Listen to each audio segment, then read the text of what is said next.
इनकी अपनी दुकान है खिलौने वाले। इसके बेटा की माँ नहीं है ये, और इसका बेटा है सिर्फ। इसका बेटा हर बार कभी 7,000 ले गए पिछली बार, उससे पिछली बार 8,000 और आई 15,000 ले गए। ये देखिए वो अपने बेटे को ढूंढ रहा है।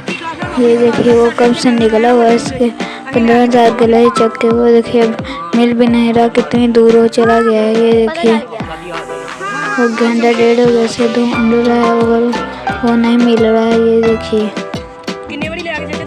सब बच्चे कह रहे हैं कि हमें मिलेगा तो हम उसे पकड़ के आपके हवाले कर देंगे। ये देखिए वो कह रहा है कि मैंने इसे ये यतीम खाने में डाल देना है। ये ना हमारी इज्जत करता ना कुछ ही। मैं इसका एक ही बाप हूँ, ना ये मुझे पानी का गिलास भी नहीं देता। ये देखिए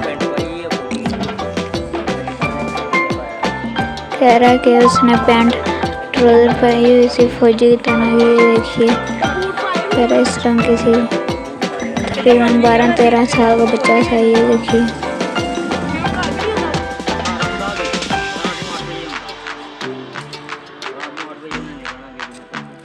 हमारी आपसे गुजारिश है कि आप लोग अपने बच्चों को अपने हाथों में कंट्रोल रखें, कहीं आपके बच्चे भी ऐसे ना हो जाएं।